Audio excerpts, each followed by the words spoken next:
포항믿음교회는 해마다 송구영신 예배를 드리면서 새해 소원 7가지를 적어서 하나님께 올립니다.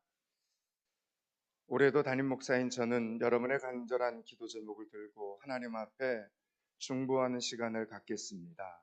비단 예수를 믿는 성도들뿐만 아니라 세상 사람들도 해가 바뀌면 새해 첫날 바다에서 떠오르는 일출을 보면서 소원을 빕니다. 그러면 그 소원은 누가 들어줄까요? 바다가 소원을 들어줄까요? 떠오르는 해가 소원을 들어줄까요? 아니면 새벽 하늘이 소원을 들어줄까요?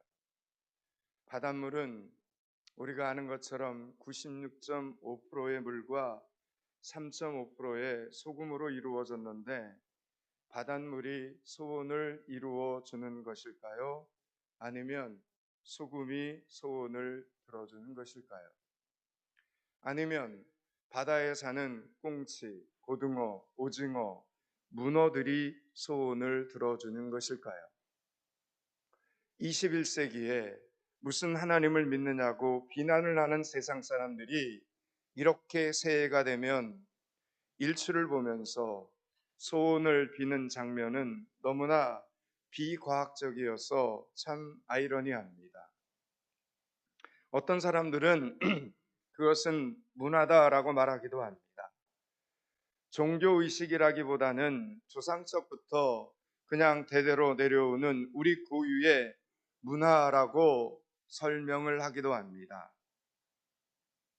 그러나 성도가, 그러나 그리스도인이, 그러나 하나님의 자녀들이 하나님 외에 다른 어떤 존재를 향하여 소원을 비는 것은 하나님의 자녀로서의 신분을 더럽히는 것입니다.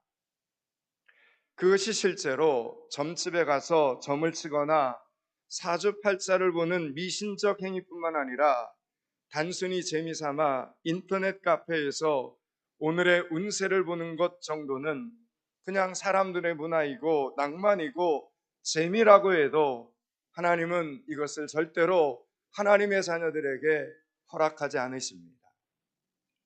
그러므로 2026년 첫 주일 성수를 시작하는 성도들은 다시 한번 오늘 이 말씀을 통해서 어떻게 믿음의 새로운 출발을 해야 하는지 성령의 음성을 들을 수 있는 시간이 되시기를 축원합니다.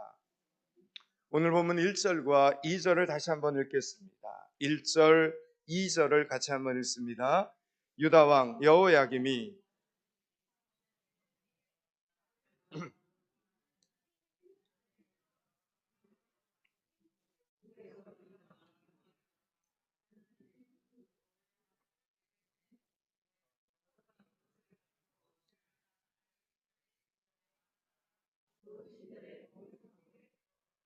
아멘.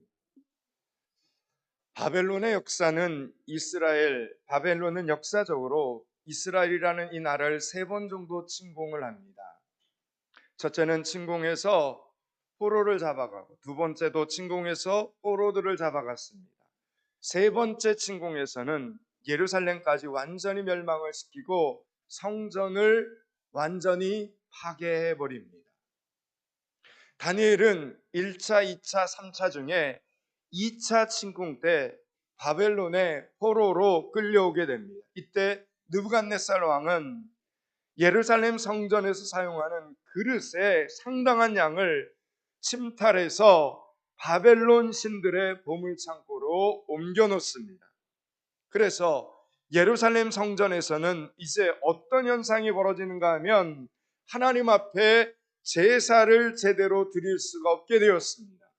하나님 앞에 드리는 제사는 1.1획도 틀림없이 율법의 말씀대로 순서와 절차를 따라 성결 예식을 치러야만 하나님 앞에 제사를 온전히 드릴 수 있는 것입니다. 그런데 느부갓네살 왕이 빼앗아간 그릇을 이스라엘은 대체할 만한 것이 없었습니다. 그러므로 성전의 제사가 패하게 된 것입니다.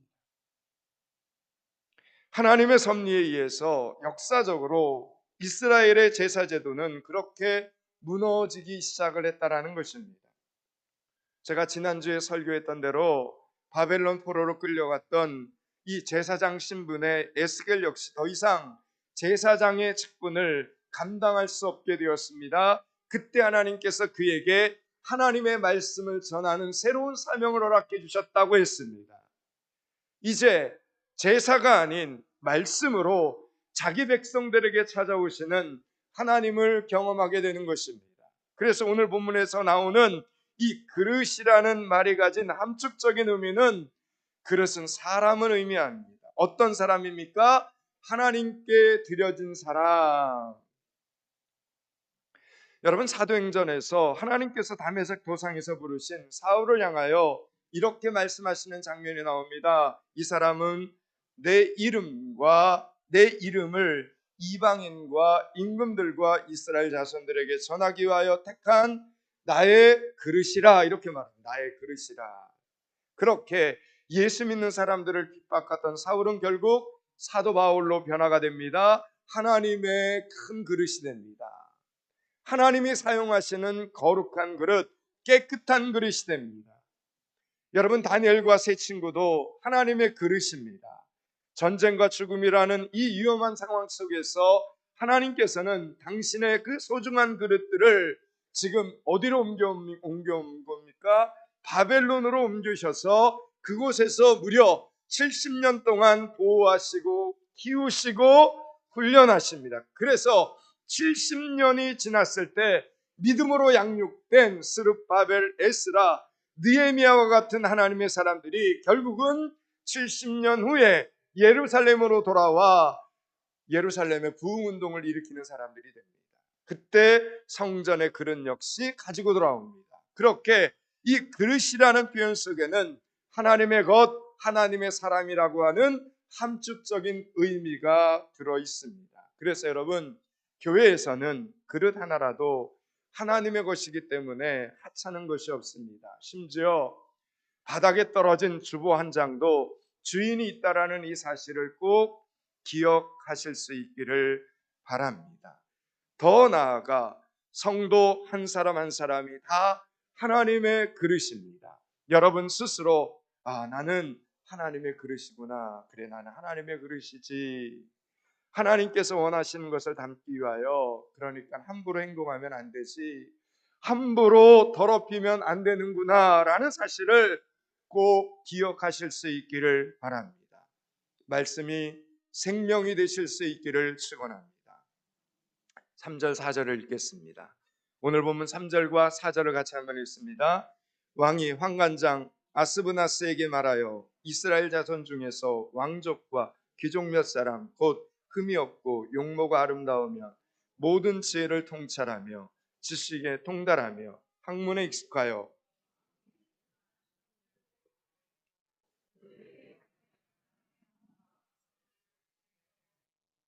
아멘. 다니엘과 세 친구들이 왕궁의 인재로 뽑히게 되었다는 것을 지금 설명하고 있습니다. 이제부터 다니엘과 세 친구들은 바벨론의 학문을 배우고 바벨론의 언어를 익혀야 합니다. 그들이 먹을 음식까지도 오늘 말씀을 보니까 왕이 지정해 주었습니다. 그리고 그들의 이름을 바벨론식으로 바꾸어 부르기 시작을 합니다. 모든 것이 다 바뀌게 된 겁니다. 남의 나라에 포로로 잡혀오니까 이렇게 다 바뀌게 되었습니다. 그래서 다니엘을 사람들은 뭐라고 불렀냐면 벨드사살 이렇게 불렀습니다. 다니엘은 하나님은 나의 재판관이시다라는 뜻입니다. 하나님의 백성들이 갖는 거룩한 이름이었습니다. 그런데 벨드사살의 이 벨은 바벨론 신의 이름입니다. 벨이 생명을 보호한다, 바벨론 신이 너를 보호한다, 이런 뜻으로 이름이 바뀐 겁니다. 여러분, 이것은 바벨론 사람들이 히브리식으로 된 이름을 발음을 하기 어렵기 때문에 편의상 자기네들 이름으로 바꿔 부른 것이 아닙니다. 여기에는 알고 보면 고도의 정치적 지배 전략이 숨어 있었던 것입니다. 너는 더 이상 하나님의 사람이 아니야, 이런 뜻입니다. 너는 더 이상 하나님이 보호해 주는 사람이 아니야, 이런 뜻이 되는 겁니다. 이렇게 하나님의 사람으로서의 정체성을 잃어버리게 만드는 작업을 바벨론은 지금 하고 있었던 것입니다. 그러니 어떻게 여러분 이렇게 이름을 바꿔버리고 먹을 것을 주고 입을 것을 주고 공부를 시키고 왕궁에서 살게 하면 그 사람은 곧 주인입니다. 다니엘의 주인이 되어버리는 것입니다. 다니엘의 새 친구들의 주인이 되어버리는 것입니다. 앞으로 다니엘은 어디에 매이게 되겠습니까? 바벨론 왕에게 자연스럽게 매이게 됩니다. 그의 사람이 되는 것입니다. 그리고 어쩌면 이 자리는 남들이 부러워하는 자리입니다. 어떻게든 왕궁의 인재로 뽑히고 싶어하는 사람들이 이 당시에 지금도 그렇지만 여러분 얼마나 많았겠습니까? 그런데 성경은 다니엘이 뜻을 정했다 이렇게 밝히고 있습니다. 다니엘이 뜻을 정했다. 학자들은 이때 여러분 다니엘의 나이가 14살에서 17살 정도 되었다고 학자들은 이야기를 합니다. 여러분 14살에서 17살 아직 어리죠? 중학교, 고등학교에 다니는 청소년입니다. 자, 그런데 이런 어린 청소년들이 더구나 지금 남의 나라에 포로로 끌려온 마당에 무슨 뜻을 얼마나 거창하게 정할 수 있겠습니까? 8절을 읽겠습니다. 8절 말씀을 같이 한번 읽습니다. 다니엘은 뜻을 정하여 왕의 음식과 그가 마시는 포도주로 자기를 더럽히지 아니하리라 하고 자기를 더럽히지 아니하도록 아멘. 다니엘은 지금 왕의 음식과 왕이 주는 포도주를 먹지 않기로 뜻을 정했습니다. 학자들은 이 음식이 무엇이냐에 대해서 두 가지로 해석을 합니다. 첫째는 이것이 율법이 금지한 음식이라는 것입니다. 모세의 율법에는 말고기와 돼지고기는 먹지 말라고 되어 있습니다. 그런데 이 당시 바벨론에서는 말고기, 돼지고기가 고급 음식이었습니다. 그래서 율법이 금한 음식을 안 먹었다 이렇게 해석을 하기도 합니다. 두 번째로는 왕이 주는 모든 음식은 일단 바벨론 신에게 제사를 드리고 난 다음에 먹었습니다. 그 이유는 바벨론 신이 모든 음식을 보호해 준다 이렇게 믿었기 때문입니다. 그래서 하나님을 믿는 다니엘은 그것을 거절했다 해석을 하기도 합니다. 성경에서는 이 음식이 정확히 무엇인지 설명하고 있지는 않습니다. 그러나 한 가지 분명한 것은 다니엘 스스로 내가 하나님의 사람으로서 이 음식을 먹으면 내 자신이 더럽혀진다라고 생각을 했다라는 것입니다. 자기가 하나님 앞에서 영적으로 더럽혀진다 생각을 했다는 것입니다. 그것이 왕의 음식을 거절한 명백한 이유라는 것입니다. 사실 우리 몸은 하나님이 거하시는 성전입니다. 그런데 우리가 너무 우리 몸을 더럽히고 살고 있습니다. 우리 속에 성령께서 거하시는데 몸을 더럽히는 것을 먹고 마시고 몸을 더럽히는 행동을 한다면 여러분 회복도 부흥도 그 사람에게는 그 가정에게는 없습니다. 오늘 이 자리에서 몸을 더럽히지 않기로 다니엘처럼 다니엘의 새 친구처럼 뜻을 정하는 믿음의 성도들, 믿음의 청년들이 되실 수 있기를 주님의 이름으로 축원합니다. 여러분 그렇게 우리는 한 해를 시작해야 됩니다. 다니엘은 그 어떤 것으로도 자신의 정체성을 지금 지킬 수가 없었습니다. 왜요? 하나님의 백성으로서 지금 나라가 무너졌습니다. 성전도 무너져 버렸습니다. 그리고 이렇게 포로로 끌려와서 어린 나이에 엄마 아빠가 지어준 이름 다 버리고 바벨론식으로 이름도 바뀌었습니다. 언어도 있는 것도 기후도 날씨도 풍습도 문화도 다 달랐습니다. 하나님의 사람으로서 자신의 정체성을 지켜줄 수 있는 것이 지금 아무것도 없었습니다. 여러분 그런데 이런 상황에서 10대 소년들이 이런 결심을 할 수 있었다는 것은 목숨을 건 저항이었습니다. 여러분 다니엘은 영적으로 자신을 더럽히지 않으려고 환관장에게 음식을 안 먹겠다고 여러분 말을 꺼낼 때 여러분 그의 심장이 얼마나 떨렸겠습니까? 아직 바벨론 언어도 서툰 다니엘이 자신의 뜻과 의지를 밝히고 왕이 하사한 그 음식을 먹지 않겠다고 여러분 거절하기가 쉬웠겠습니까? 여러분, 우리가 외국 여행을 할 때 그 나라 말을 못하면 내 돈 주고 음식을 사 먹어도 주는 대로 먹고 나올 수밖에 없습니다. 아니, 음식을 왜 이렇게 주느냐 라고 따지는 사람 한 명도 없습니다. 말을 못하면 그냥 참아야 합니다. 그런데 성경은 다니엘이 자신을 더럽히지 않으려고 했다라는 이 말을 지금 두 번씩이나 연이어 기록을 하고 있습니다. 8절을 다시 한번 읽습니다. 8절을 같이 한번 읽습니다.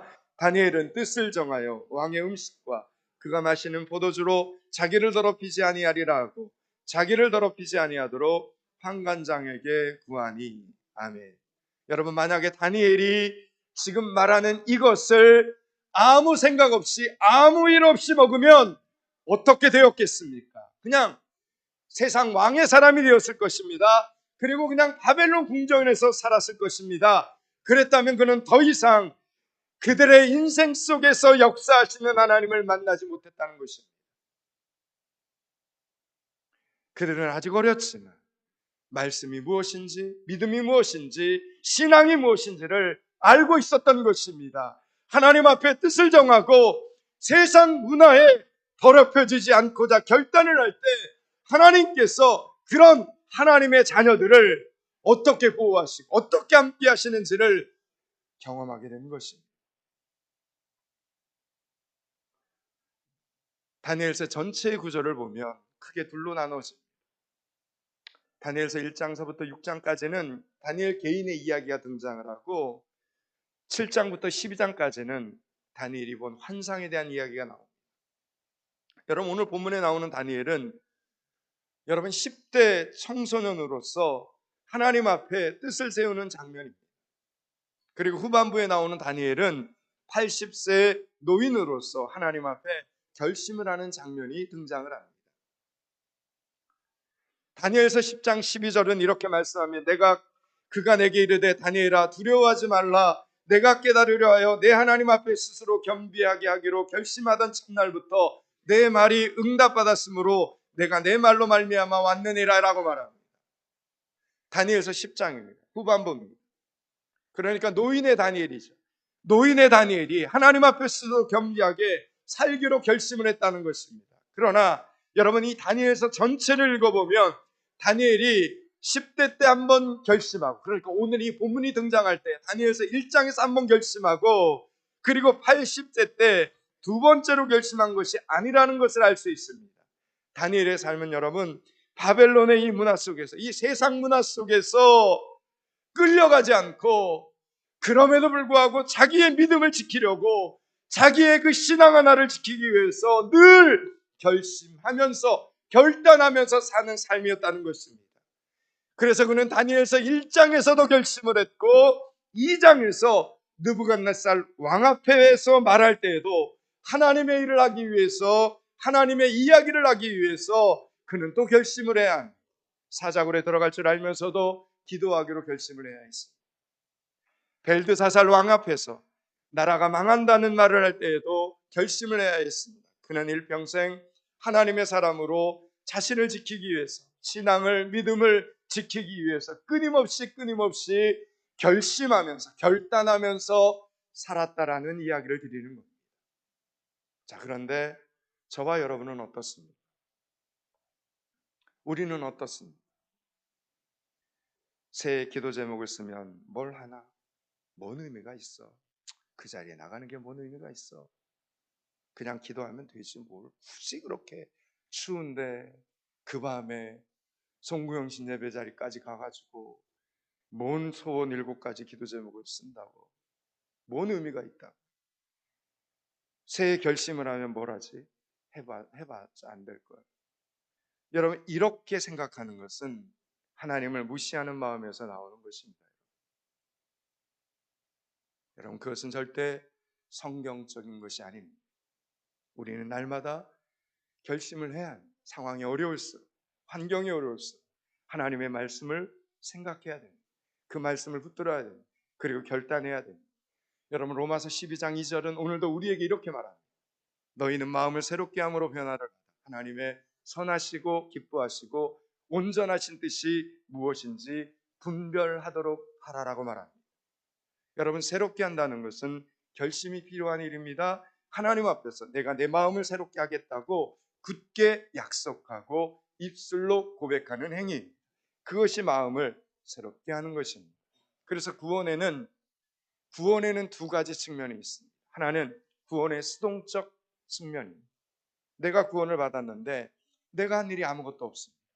이게 구원의 수동적 측면이라는 거예요. 내가 분명히 구원받은 하나님의 자녀가 됐는데 정작 내가 한 일은 아무것도 없습니다. 하나님이 전적으로 나를 구원해 주셨습니다. 100% 하나님의 은혜입니다. 그래서 구원은 전적으로 받은 것입니다. 그런가 하면 그렇게 하나님의 은혜를 입은 나는 이제부터 능동적으로 구원받은 사람으로서의 삶을 살아내야 됩니다.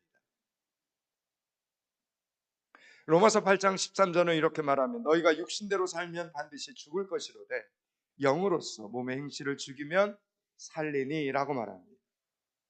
여러분, 구원받은 내가 하나님의 넓은 은혜를 알았기 때문에 세상 문화에 다니엘의 세 친구처럼 나를 더럽히지 않고 하나님 앞에 거룩하게 살기 위해서 부단히 노력해야 합니다.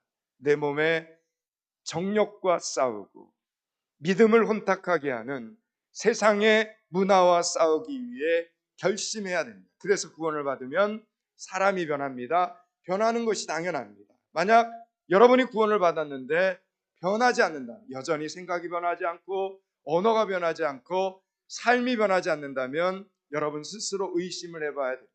나는 정말 하나님이 살아계신 것을 믿는 사람인지, 예수 그리스도께서 나의 죄를 대신해서 죽은 것을 믿고 있는 사람인지, 그분이 내 속에서 역사하는 것을 알고 있는 사람인지를 의심해 보셔야 합니다. 사랑하는 여러분, 오늘 본문 다니엘서 1장에서 하나님이 하신 일이 세 가지가 있습니다. 첫째, 느부갓네살 왕의 손에 성전 그릇을 넘기신 일입니다. 느부갓네살 왕은 자기가 쳐들어와서 자기가 다 빼앗아갔다고 생각했습니다만 여러분, 역사적 관점에서는 하나님께서 허락하신 것입니다. 하나님께서 하신 일이라는 겁니다. 두 번째, 하나님께서는 다니엘로 하여금 환관장의 마음을 얻게 하셨습니다. 어린 다니엘이 뜻을 정하고 결심했을 때, 그리고 그렇게 결심하고 어린 다니엘이 환관장에게 나를 좀 도와달라 했더니 환관장이 아무 말하지 않고 다니엘을 도와줍니다. 배후에 하나님이 계셨던 것입니다. 세 번째, 하나님 앞에 뜻을 세운 다니엘과 세 친구에게 하나님은 무엇을 허락해 주셨습니까? 오늘 본문 17절을 한번 보시기 바랍니다. 17절 말씀을 같이 한번 읽겠습니다. 하나님이 이 네 소년에게 학문을 주시고 모든 서적을 깨닫게 하시고 지혜를 주셨으니 다니엘은 또 아멘, 특별히 하나님 앞에 뜻을 세우기로 먼저 주장했던 다니엘에게는 모든 환상과 꿈을 깨달아 알게 하셨습니다. 다니엘서에는 다니엘이 깨달았다라는 이 표현, 다니엘이 깨달았다라는 이 표현이 한 20번 정도 나오는데 항상 책과 연결이 되어 깨달았다라는 이 표현을 쓰고 있습니다. 여러분, 이 책이 바로 예레미야서입니다. 성경 66권 중에 들어가 있는 예레미야서를 의미합니다. 인간의 지혜로 여러분 성경을 깨닫는 데는 한계가 있습니다. 읽어도 비밀이 열리지 않습니다. 그런데 우리가 성경을 읽을 때 하나님의 영이 깨닫게 해주십니다. 우리가 믿음으로 살기 위해서 결심하지 않으면 이 세상 문화에 여전히 젖어 살면 성경 말씀이 하나도 안 열립니다. 하나도 들려오지 않습니다. 그런데 세상 문화 속에서 다니엘과 세 친구처럼 다니엘처럼 세상 문화 가운데 살면서도 믿음을 더럽히지 않으려고 다니엘처럼 뜻을 정하고 노력하는 사람에게는 하나님께서 이렇게 하나님의 말씀을 주십니다. 하나님의 말씀을 열어주십니다. 생명의 말씀을 열어주신다라는 이야기. 그러면서 다니엘에게 꿈과 이상을 해석할 수 있는 능력을 주셨던 것처럼 우리 인생의 모든 문제를 성경 말씀을 통해서 해결해 나갈 수 있는 하늘의 능력을 우리 가운데도 하나님께서 허락해 주신다라는 메시지. 여기까지가 오늘 본문의 전체 메시지입니다. 이제 말씀을 마치려고 합니다. 사랑하는 여러분, 2026년 하나님 앞에서 날마다 거룩한 뜻을 세워 나가시기 바랍니다. 그렇게 성경 말씀이 열리고, 그렇게 성경 말씀의 비밀을 알게 되고, 그렇게 성경 말씀에 대한 적용이 살아있는 믿음의 성도들이 되실 수 있기를 축원합니다. 그렇게 회복을 넘어 부흥으로의 역사가 포항 믿음교회 안에, 성도들 안에, 여러분 가정 안에, 삶 속에 나타나기를 주님의 이름으로 축원합니다. 기도하겠습니다. 하나님, 다니엘처럼 세상 문화 속에서 믿음을 더럽히지 않으려고 뜻을 정하고 노력하는 사람들이 되게 하여 주시옵소서. 매 순간순간 거룩한 뜻을 정하고 하나님의 말씀에 대한 적용이 살아있는 성도로 살게 하여 주시옵소서. 예수 그리스도 이름을 받들어 기도드리옵나이다.